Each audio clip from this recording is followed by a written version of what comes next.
خدا کی قسم ماں باپ سے بڑا نا کسی کا کسی پر احسان نہیں ہے. اتنا مقدس رشتہ ہے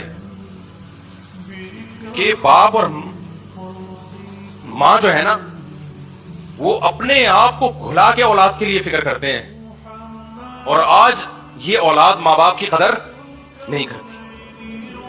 مجھے جب پتا چلتا ہے نا فلاں نے اپنے باپ کے سامنے زبان چلائی یا ماں کے سامنے زبان چلائی, مجھے بہت افسوس ہوتا ہے. اپنی بیوی کو دیکھا کرو یار, یہ بچوں کو کیسے پالتی ہے. وہ چھوٹا بچہ ایک سیکنڈ کے لیے ماں کی جدائی برداشت نہیں کرتا.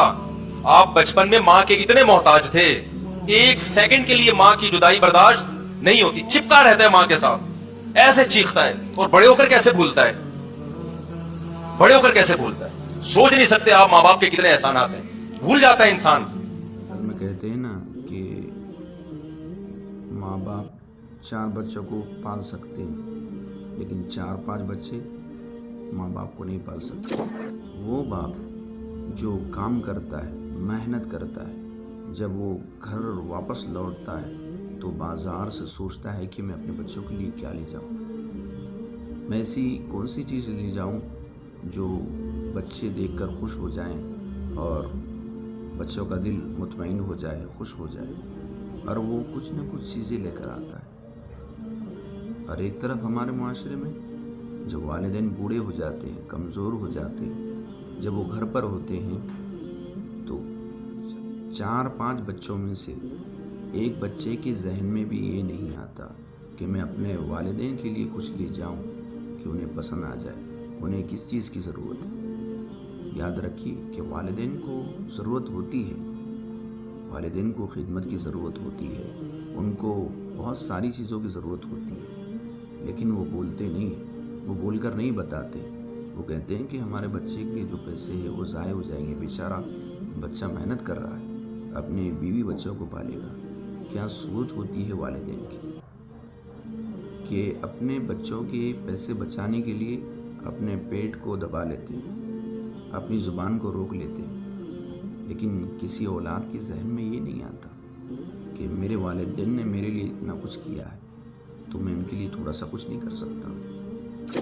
آپ نے ایک حدیث بارہا سنی ہوگی کہ نبی کریم صلی اللہ علیہ وسلم منبر پر تشریف لائے اور آپ نے پہلی سیڑھی پر جب قدم رکھا تو فرمایا آمین, دوسری سیڑھی پر قدم رکھا تو فرمایا آمین, تیسری سیڑھی پر قدم رکھا تو پھر فرمایا آمین. تو حضرت جبرائیل علیہ السلام نے 3 بددعائیں دی, جس میں سے ایک یہ ہے جس کے والدین زندہ ہو اور وہ ان کی خدمت کر کے جنت نہ کما لے, اپنی جنت کو نہ سنوار لے, اس کے لیے ہلاک ہو جائے وہ شخص. کہا گیا ہے کہ ہلاک ہو جائے وہ شخص جو اپنے والدین کی خدمت نہ کرے اور جنت کو نہ کما لے. تو عام دنوں کی جو بات الگ ہے, لیکن رمضان کے مہینے میں بھی والدین کی قدر نہیں ہوتی.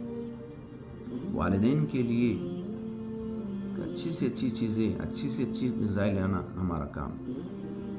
اگر ہم ان کی خدمت کریں گے, ان کو کس چیز کی ضرورت ہوتی ہے. ارے وہ دن آنے سے پہلے ہے کہ ابھی والدین اچھے ہیں, کھاتے پیتے ہیں, تو ان کے لیے ہم ضرورتوں کا خیال کرتے ہوئے ان کے لیے اپنی من پسندیدہ چیز لائیں. ہم غور و تصور کریں, تھوڑا سوچیں کہ یار میں جب چھوٹا تھا, جب ہم چھوٹے تھے تو والدین ہمارے لیے کیا سوچتے تھے کہ بھئی ہمارے بچے کے لیے کیا لے جائیں. تو ہم بھی اپنے والدین کے لیے وہی سوچ رکھے کہ جب ہم چھوٹے تھے ہمارے والدین نے ہمارے لیے یہ چیز لائی تھی اور ہمارے والدین کو یہ چیز پسند ہے, اس لیے میں بھی اپنے والدین کے لیے یہ چیز لے جاؤں گا. اور ضرور لے جائیں. پھر دیکھیے کہ والدین کی زبان سے آپ وہ کلمات سنتے ہوئے نکلیں گے, وہ کلمات آپ سنیں گے جو کلمات آپ نے کبھی نہیں سنے. جو دعا کے لیے ہم دوسروں سے ترستے ہیں نا کہ بھئی بڑے بزرگوں کی خدمت کرو, دوسروں کے غریبوں کی مسکینوں کے لیے کام آ جاؤ, یہ بھی اچھی چیز ہے. لیکن یہ اگر ہم یہ کام کریں گے تو والدین کے دل سے دعائیں نکلیں گی, کیونکہ دل سے جب دعا نکلے گی تو ہمارے لیے اللہ تبارک و تعالیٰ آسانی کے معاملات, آسانی کے راستے, رزق کے راستے کھول دے گا.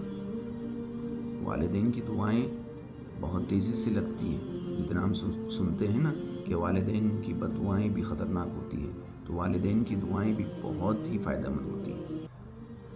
اس لیے ہم والدین کی خدمت کریں. شرم آنی چاہیے ان لوگوں کو جو اپنے والدین کو گالی دیتے ہیں. گالی دینے سے پہلے ان کی زبان کٹ لینی چاہیے، ان کی زبان کٹ جانی چاہیے. کہ والدین کو برا بھلا کہتے ہیں، والدین کے اوپر ہاتھ اٹھاتے ہیں. یہی تو والدین ہیں جنہوں نے اپنی انگلی پکڑ کر ہمیں چلنا سکھایا، اور ہم انہی والدین کے اوپر وہی ہاتھ اٹھا رہے ہیں جس انگلی کو پکڑ کر ہم چلنا سیکھے. اللہ تبارک و تعالیٰ نے یہ نعمت ہمیں بہت قیمتی دی ہے، ہم اس کی قدر کریں. ورنہ پھر جب والدین چلے جاتے ہیں نا، پھر افسوس کے علاوہ کچھ بھی حاصل نہیں ہوتا. ارے والدین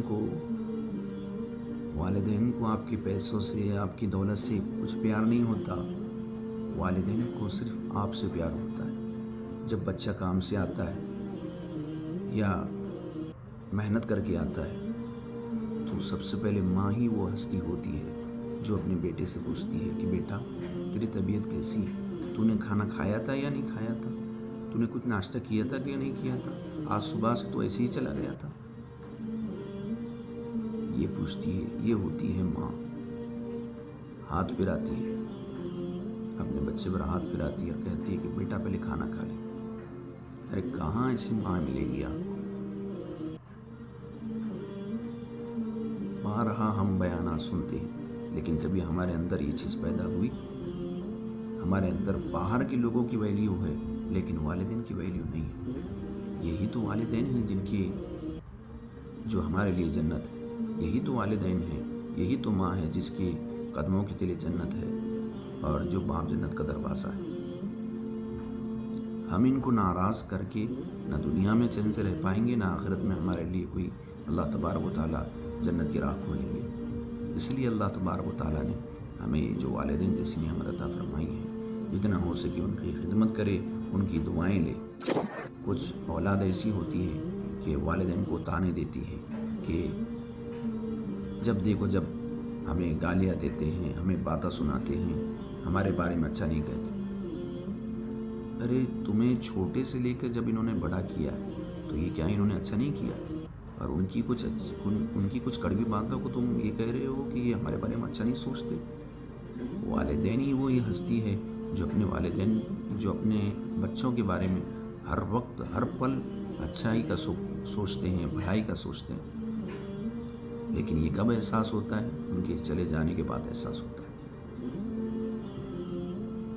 اس لیے اللہ تبارک و تعالیٰ سے ہم دعا کریں کہ اللہ تبارک و تعالیٰ اپنے والدین کی صحیح خدمت کرنے کی توفیق عطا فرمائے، ان کے ساتھ اچھا سلوک کرنے کی توفیق عطا فرمائے.